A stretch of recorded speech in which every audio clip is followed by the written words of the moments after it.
o'clock at night for a freight that's going to move when? It's going to move that evening and have to deliver within 500 miles in the next 18 hours. My issue is with the word digitization. I think I find myself unable to really pin down just what that word means in terms of transportation, the supply chain. I mean, what do you think? Do you have any idea? What enters your mind when you hear that word? Well, I think the digitization relates back to the intent of shippers to create a seamless supply chain. They want end-to-end visibility of their product flow into the production facility, distribution center, to the customer, and then the return. So how to accomplish that? So much of shipments and products move on paper bills of lading. There's an intent out there to try to move that to digital format, so there's greater visibility, speed of transmission, and all can see it. So I think that's where digitization comes into the supply chain conversation. That makes sense. What do you think? Yeah, I tend to agree with that. A lot of it is just the evolution of technology and how technology has come into our everyday life in the business world. I mean, if you look at it way back in 2000s, we all had a big PC and we all really loved that, but that was all internalized. And as technology has evolved with cloud computing, phones being more powerful than PCs were 10 years ago, making information available to all parties within the supply chain has become a very important part of digitalization. And that's really, when I look at it from a technology side, it's bringing that information together and making it not only available for your internal use, but for your external customers too. Yeah, well, the confusing thing for me is that the word digitization implies the use of computers, and of course we've been using computers in transportation and distribution for decades. The difference now, I guess, is that certain documents that just were naggingly still physical are now being digitized, and I guess the issue is then, to what degree are shippers really embracing digitization in their relationships with carriers? And I guess that's sort of here and there. And it's hard. Yeah, what I would throw out to you is that there's an avid interest to get status updates on shipments in digital format and consume that information that way. They want the speed of the information. They want to broadcast, as Scott says, to many people inside their company. So a tremendous appetite there.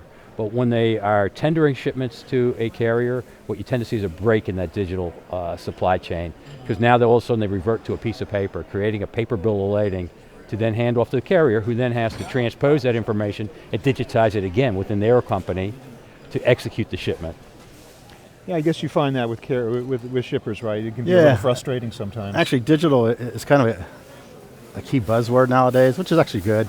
But in reality, we've been on a digital transfer. I got asked this question about 4 or 5 years ago, what's our digital strategy?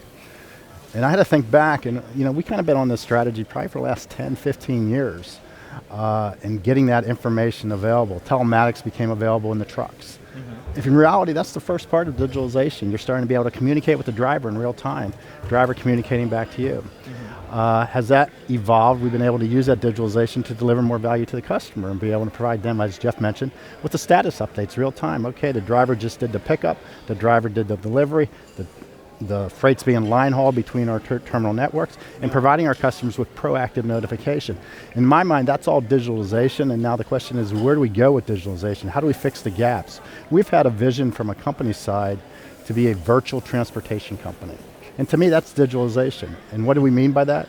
We want to be able to interact with our customers. If they don't want to deal with us, I want to be able to give them all the information they need to manage their shipment capabilities through our organization. They don't have to make a phone call. They can either log into their computer, into their phone, or whatever be the case, to get the information they need to be able to track their shipments. And we've been on that journey, and to me, I look at that as kind of more digitalization too. So it's been a long journey, and it continues to evolve as technology evolves with cloud computing and things of that sort.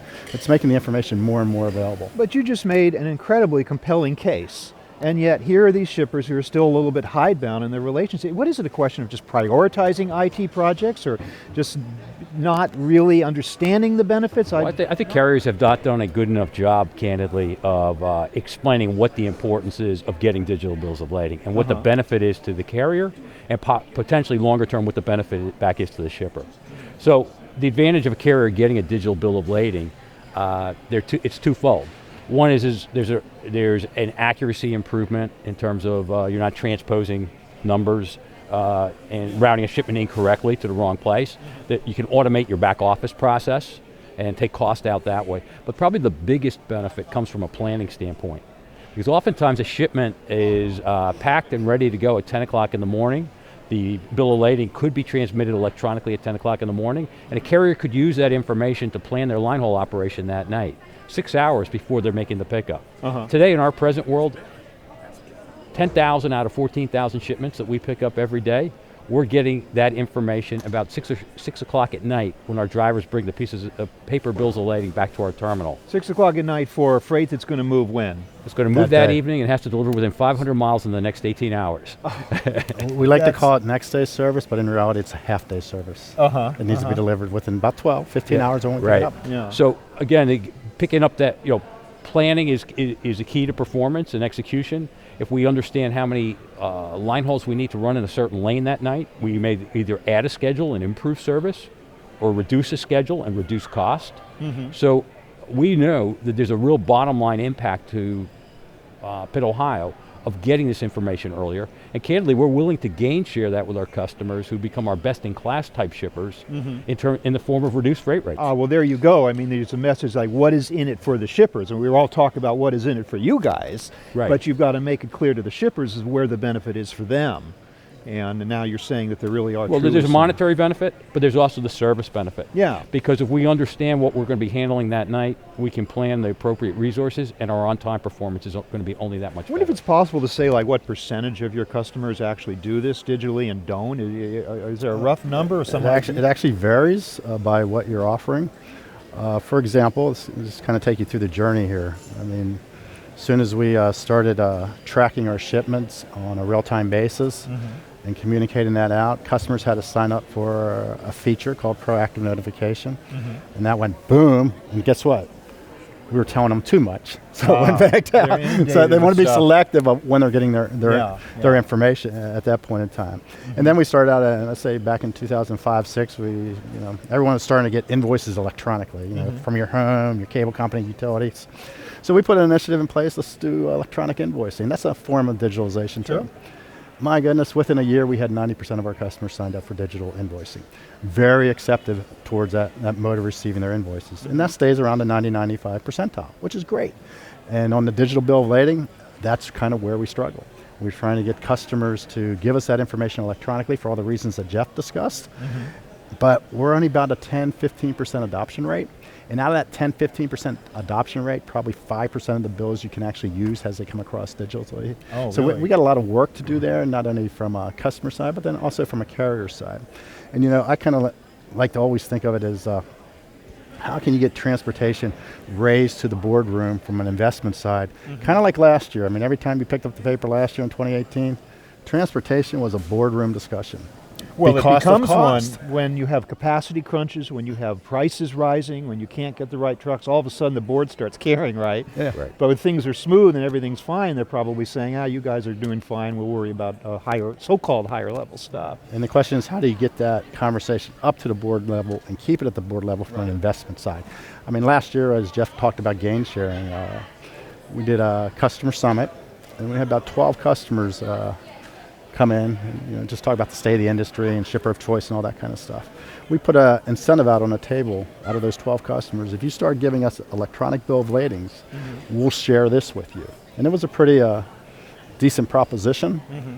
2 of the 10 accepted. And we got 2 of them up and running. The other 10 weren't able to accept it. Why was it so easy before? When you said you had the 90% adoption rate previously, and now you're talking about the difference is who's sending the information. So 90%, we're sending the invoices to our customers. They're consuming the information. Right. So candidly, you're proactively adopting. So shippers candidly are very receptive to consuming digital information. The paradigm shift needs to be the information needs to be shared back in return. Right. And I think, again, it's not a shipper's fault. It's the carriers haven't done a good enough job of asking as an industry. It's not just a PITT OHIO need. This is an industry need. And I think we just need to advocate and get that out there, that this is a better way to do business moving forward. Yeah. The whole e-bill of lading, that is such ripe territory for both the shippers and the carriers. There is so much efficiency to gain, I think, on both sides of the equation. I mean, we get that paper document, and unfortunately, when it comes in paper, until I get someone to key that into the system, I cannot provide you any information on that document until I get it into my system. So I don't know about it yet. But if they send it to me digitally, as soon as I get it digitally, I can tell them, guess what, I got it. I'm giving your pickup. Pickup's completed. and we're moving it forward at that point in time. I wonder how much of this has to do with the degree to which a shipper in particular has a TMS, a transportation management system software package, versus not having it. Does that make a lot of difference in terms of their ability to digital? It's the most obvious way to engage in the conversation and exchange information digitally. But again, oftentimes the TMS is used to consume information, but it is not used, either that feature isn't turned on, or maybe the feature is not even in a older TMS model to be able to forward the electronic bill of lading. Right, so 2 steps. Number 1, do you have a TMS? And number 2, are you using the features of the TMS? Because a lot of us, I mean, we all have apps of one kind or another, and we maybe are tapping into like 10% of the capability, and this is one thing. And really our intent is to articulate that there's a benefit to sending that information back, and we're prepared to monetize that benefit with our customers. Yeah, and actually, in reality, you can send a simple EDI transaction. I say simple, but probably wrong Everything's term. relative, right? Everything's relative. Yeah. But you can send an EDI transaction. Now that has evolved. Now APIs are coming into play, and APIs you can update real time. Application programming interfaces. So you can update those real time.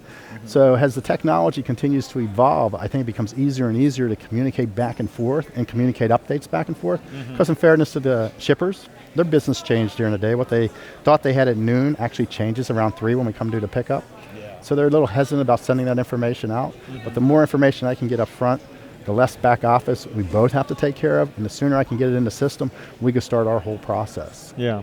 But what is the depressing statistic as the number of shippers who actually have TMSs? It's pretty low, right? So I think it's somewhere around 1/3 in the marketplace, but I think if you look at it from a bill count standpoint, and honestly what we're looking at is bill count in our network, it's probably more than 50% of the bill. Depends on how you look at the... of the shipments are generated through a TMS.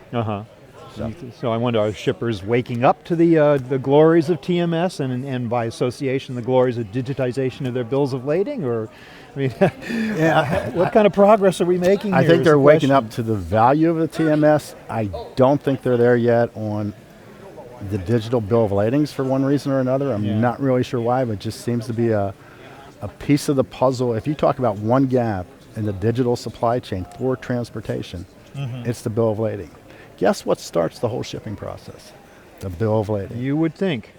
But then I guess if we can put ourselves in the mindset of a shipper who with a company that has many different tech projects going forward, with maybe a CIO who's acting as sheriff, and we can spend money on this right now and not, they got to prioritize their stuff. So I guess they have to decide what is a priority, and it becomes your job to impress upon them the importance of making this a priority, right?